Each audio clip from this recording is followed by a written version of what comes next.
दोस्तों, न जाने खुदा हमसे कितना नाराज है कि एक मुसीबत जाती नहीं कि दूसरी मुसीबत आ जाती है।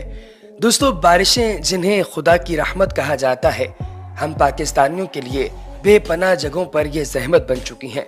कुदरती आफात से निपटने के इदारे NDMA की रिपोर्ट के मुताबिक पाकिस्तान भर में 14 जून से अब तक तूफानी बारिशों और सैलाबी रेलों से 600 से ज़ायद अमवात हो चुकी हैं, जब से 11,000 से ज्यादा अफराद जख्मी हुए हैं। हर तरफ अजीब कोहराम का आलम है।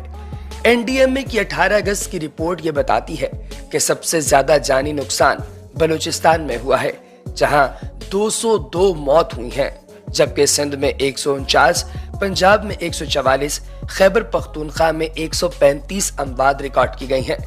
दोस्तों, पाकिस्तान में जारी मानसून की तूफानी बारिशों और उनके नतीजे में पैदा होने वाले सैलाबी रेलों के बाद मुल्क के कई हिस्सों में हंगामी सूरत हाल पैदा हो गई है। इस वीडियो में आपको जो मैं क्लिप्स दिखा रहा हूँ, ये इन्हीं इलाकों के हैं जहाँ पर सैलाब में लोगों ने अपने माल मवेशी, अपने घर, अपने प्यारे और अपनी औलाद तक खो दी। दोस्तों, बारिशों से कीमती जानें जाया हुई, कई लोग बेघर हो गए और हजारों एकड़ फसलें ज़ेरे आब आ गईं।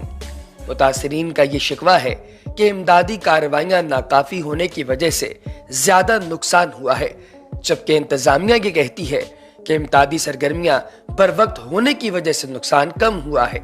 लेकिन इन दोनों में से सच कौन बोल रहा है, इस बारे में हम कुछ नहीं कह सकते। दोस्तों, डेरा गाजी खान और तौनसा शरीफ के कई देहातों को मजीद खतरा है। लोगों को महफूज मकामात तक मुंतकिल किया जा रहा है और सैकड़ों कैंप लगाए गए हैं, जहां खुराक और तिब्बी इमदाद भी जारी है। तौनसा शरीफ की रिहायशी ऑनलाइन जॉब करने वाली खातून आमिरा बलोच ये कहती हैं कि हमारे गांव में कोहे सुलेमान की पहाड़ियों से इतना ज्यादा पानी दाखिल हुआ कि लोगों के घर भी बहा कर ले गया, जबकि तेज पानी के बहाव में इमदादी कार्रवाइयां बर वक्त न होने पर जानी और माली नुकसान हुआ। पहाड़ों से पानी तेजी से आया, जिसमें लाशें भी शामिल थी।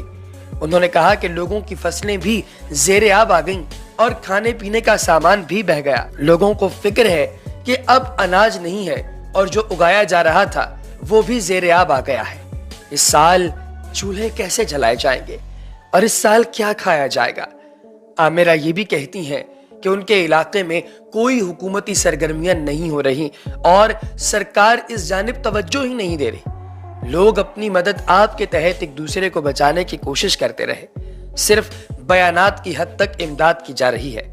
उन्होंने मुतालबा किया कि कोहे सुलेमान से उतरने वाले पानी को रोकने के लिए मंसूबा बनाया जाए और लोगों की मदद की जाए, ताकि सैलाब के बाद भूख से अमवात शुरू ना हो जाए।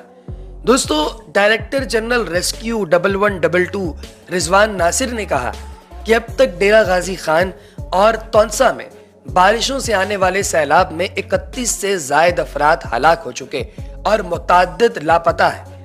90,000 से जायद लोगों को महफूज मकामात पर मुंतकिल करने का प्लान है, जिसमें से 10% मुकम्मल हो चुका और 1100 से जायद कैंप्स लगा दिए गए हैं, जहां खुराक और इमदाद फराहम की जा रही है। दोस्तों, ज़ेरे नजर क्लिप्स में आप सिंध के क्लिप्स भी देख रहे होंगे। सूबा सिंध के मुतअद्दिद इलाकों में मूसलाधार बारिशों से जानी और माली नुकसान हुआ। सक्खर, लाड़काना, खैरपुर, दादू, नवाबशाह और नौशहरा फिरोज में मानसून बारिशों के बाद सैलाबी सूरत हाल पैदा हुई है। दोस्तों, ज़ीरी सिंध के हैदराबाद और मीरपुर खास के अजला बदीन, ठट्ठा, सजवाल, मीरपुर खास, सांगड़ और उमरकोट में भी सूरत हाल इंतहाई तशवीशनाक है। यह अजला बारिशों से शदीद मुतासिर हुए हैं।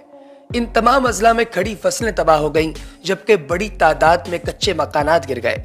बदीन जिला के सहाफी रजा आकाश ये कहते हैं कि 72 यूनियन काउंसिल्स में 55 मुकम्मल तौर पर ज़ेरे आब आ गई हैं, जहां बड़ी तादाद में लोग फंसे हुए हैं और यहां से बाहर निकलने का सिर्फ एक ही रास्ता निकल आता है और शायद नजर भी एक ही रास्ता आता है, और वो रास्ता शायद मौत का रास्ता है।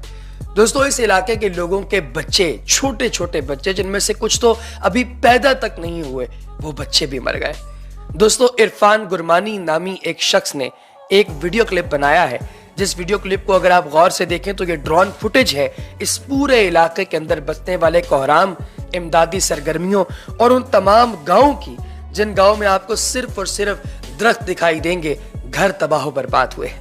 دوستو، آپ کو منگروٹھا چوک تونسا دکھائی دے رہا ہوگا۔ اس منگروٹھا چوک تونسا کی رونقیں اس قدر ہوتی تھیں کہ یہاں پر لوگ دور دور سے آتے تھے بیٹھنے کے لیے، گپ شپ کرنے کے لیے، تاکہ وہ آئیں، بیٹھیں، پیار محبت کی باتیں کریں۔ معروف شاعر تہذیب حافظ جن کا تعلق تونسا شریف سے ہے، ان کے گھر کی بھی دیواریں گر گئیں۔ ان کے اپنے بہن بھائی، ان کے اپنے دوست احباب، وہ سب کوششیں کر رہے ہیں اس علاقے کے اندر جا کر لوگوں کی امداد کرنے کی، سرگرمیاں کرنے کی، لیکن ان کے اپنے گھر اس سیلابی ریلے کے اندر بہہ نکلے۔ یہاں سے صرف ویگو ڈالے یا 4x4 گاڑیاں ہی گزر سکتی ہیں، لیکن افسوس کہ جو لوگ امداد کرنے گئے ہیں ان کے پاس یہ چیزیں موجود نہیں۔ سرکار سے ہیلی کاپٹر مانگے گئے ہیں، اور کچھ لوگوں کا یہ ماننا ہے کہ سرکار انہیں ہیلی کاپٹر دینے پر تیار بھی ہو گئی ہے، کیونکہ کافی سارے با اثر لوگوں نے اس دفعہ میدان میں قدم رکھا۔ اور اس قوم کو آپ لوگ جانتے ہیں دوستو کہ جب کبھی مصیبت آتی ہے تو کئی دفعہ یہ لوگ اپنی پرانی تمام رنجشیں ایک طرف رکھتے ہوئے ایک دوسرے کی مدد کرنا شروع کر دیتے ہیں۔ دوستو، شاہ ولی اللہ نامی ایک شخص نے بتایا کہ تیز بارش کی وجہ سے ندی میں طغیانی تھی، لیکن اس کے باوجود مسلسل کوششوں سے 3 بچوں کی لاشیں نکالی گئی ہیں۔ دیگر 2 بچوں کی لاشوں کی تلاش کا عمل اندھیرا ہو جانے کی وجہ سے روک دیا گیا، جو کہ دوبارہ شروع ہوا، اور عین ممکن ہے کہ ان دونوں بچوں کی لاشیں بھی مل جائیں۔ دوستو، شاہ ولی سے پوچھا گیا کہ یہ بچے کیسے سیلابی ریلے کے نظر ہوئے، تو ان کا کہنا تھا کہ ان بچوں کا گھر ایک پہاڑی علاقے پر واقع ہے، اور یہ روزانہ اسکول جاتے ہوئے اس ندی کو پار کرتے ہیں۔ عام دنوں میں اس ندی میں پانی نہیں ہوتا، لیکن آج طغیانی کی وجہ سے سیلابی ریلا اچانک آیا اور ان بچوں کو ساتھ ہی لے گیا۔ ایسا نہیں تھا کہ سیلابی ریلا گزر رہا تھا اور یہ بچے پانی کو پار کر رہے تھے۔ جب یہ بچے ندی کے درمیان میں پہنچے تو ایک دم سیلابی ریلا آ گیا اور ان بچوں کو اپنے ساتھ لے گیا۔ اس واقعے کے بعد اپر دیر کے ڈپٹی کمشنر نے ضلع میں دفعہ 144 نافذ کر دی ہے، جس کے تحت کسی بھی شخص کو دریا کے کنارے جانے کی اجازت نہیں ہوگی۔ دوستو، خیبر پختونخوا میں قدرتی آفات سے نمٹنے کے صوبائی ادارے PDMA نے 23 اگست کو صوبے میں شدید بارشوں کی پیش گوئی کی تھی، جو 26 اگست تک جاری رہنے کا امکان ہے۔ دوستو، یہ بھی بتایا گیا کہ انڈیا کے شہر مشرقی راجستھان سے کم دباؤ والی جگہ سے ہوا کا رخ پاکستان میں داخل ہونے کا امکان ہے، جس سے ملک کے مختلف علاقوں میں شدید بارشوں کی پیش گوئی کی گئی۔ ایڈوائزری کے مطابق شدید بارشوں سے دریاؤں اور ندی نالوں میں طغیانی بھی آ سکتی ہے، جبکہ بعض علاقوں میں سیلاب کا خطرہ بھی ہے، جس کی وجہ سے سیاحوں اور دیگر مسافروں سے محتاط رہنے کی اپیل بھی کی گئی ہے۔ دوستو، کوشش کیجئے کہ آپ کے ارد گرد جو شخص آپ کو قابل اعتبار لگتا ہے، جو کہ واقعتاً لوگوں کی مدد کرنے کی نیت سے میدان میں اترا ہے، اس کی ہیلپ کیجئے، اور اللہ تبارک و تعالیٰ سے اس چیز کے اجر کی توفیق اور ہمت اور توقع رکھیے۔ اللہ پاک خیر کا معاملہ کریں۔